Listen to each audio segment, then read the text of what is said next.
आप लोगों को जानकारी होनी चाहिए। भगवान श्री राम का जीवन चरित्र बहुत सारे लोगों ने लिखा है। गोस्वामी तुलसीदास जी ने भी लिखा रामचरितमानस के नाम से, महर्षि वाल्मीकि ने लिखा वाल्मीकि रामायण के नाम से, बहुत सारे लोगों ने लिखा है। उसमें एक लेखक है राधे श्याम जी, उनकी राधेश्याम रामायण भी दुनिया में प्रसिद्ध है। उनकी अपनी अलग ही तर्ज और बहुत अच्छी तर्ज है। तो राधे श्याम जी घोर कट्टर पौराणिक थे, कट्टर पौराणिक ब्राह्मण कुल में पैदा हुए। उन्होंने एक पुस्तक लिखी महापुरुष के नाम से। उस समय उत्तर प्रदेश के मुख्यमंत्री होते थे डॉक्टर शंभूनानंद जी। डॉक्टर शंभूनानंद जी के पास अपनी पुस्तक को लेकर के वो गए और उन्होंने कहा डॉक्टर साहब मैंने एक पुस्तक लिखी है, मैं इस पुस्तक के बारे में 2 शब्द आपसे लिखवाना चाहता हूँ। पुस्तक का शीर्षक था महापुरुष। जब डॉक्टर शंभूनानंद जी ने इस पुस्तक को पढ़ा तो डॉक्टर शंभूनानंद कहते हैं पुस्तक में तुम्हारा पूरा कबाड़ा है, बेकार है, क्या लिखा है तुमने। ये बात जब राधे श्याम जी ने सुनी उनको बड़ा आश्चर्य हुआ। अरे मैं इतना बड़ा विद्वान, दुनिया में मेरी प्रतिष्ठा, लेकिन प्रदेश का मुखिया ये कहता तुमने क्या पूरा कबाड़ा लिख दिया। वो कहते इसमें कमी क्या है, मुझको कमी बताइए।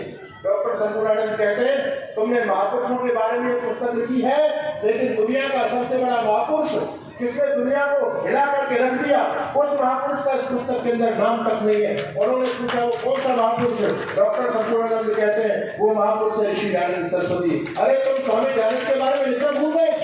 अगर स्वामी दयानंद पुस्तक में नहीं है तो तुम्हारी पुस्तक बेकार है, जाओ पहले इस पुस्तक में संशोधन करो, ऋषि दयानंद के बारे में लिखिए।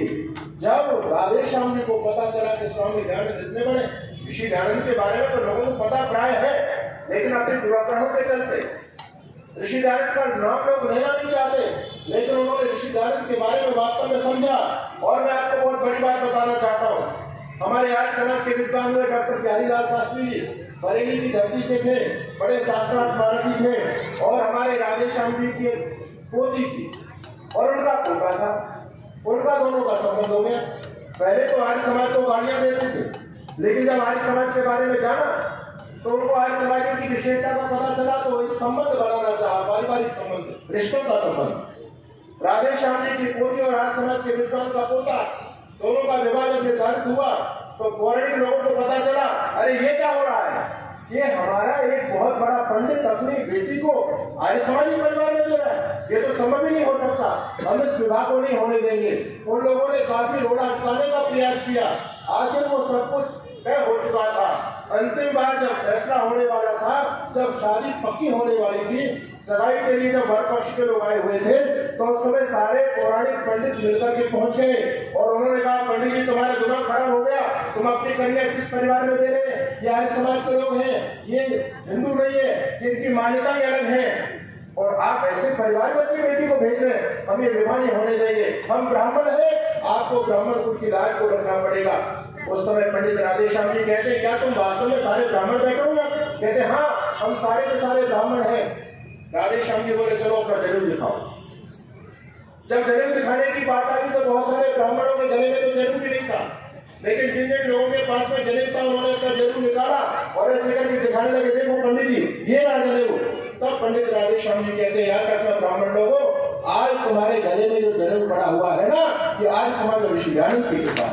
तुम ये ऋषि दयानंद को बोलते हो, जिस आर्य समाज के बारे में समाज पर दुष्प्रचार करते हो, अरे तुम बचे हुए हो तो ये ऋषि दयानंद और आर्य समाज की कृपा है। अभी हमारे देश के यशस्वी गृह मंत्री श्री अमित शाह जी एक बात कह रहे थे, कह रहे थे दुनिया में जिस भी मंच पर जाते हैं, दुनिया के किसी भी देश पर जाते हैं तो लोग हमारा अभिवादन करते हैं नमस्ते जी कह करके, और जब वो नमस्ते जी बोलते हैं तो मुझे ऋषि राम जी महाराज की याद आती है, क्योंकि सबसे पहले अभिवादन नमस्ते के रूप में दुनिया को किसी ने दिया तो वो महापुरुष था ऋषि दयानंद सरस्वती। अरे यार आपको गर्व होना चाहिए, आज हम सभी नमस्ते बोलते हैं, पौराणिक लोग भी नमस्ते बोलते हैं, गाँव में ग्रामीण स्तर पर आपस में घर परिवार में आप चाहे राम राम जी बोल देते हैं, चाहे राधे राधे बोल देते हैं, लेकिन यदि आप किसी बड़े व्यक्ति के पास में जाते हैं, आपका यदि डीएम से सामना हो जाए, आपका आईपीएस अधिकारी से सामना हो जाए तो आप राम राम जी नहीं बोलेंगे और नमस्ते सर कहकर के आप उनका अभिवादन करेंगे।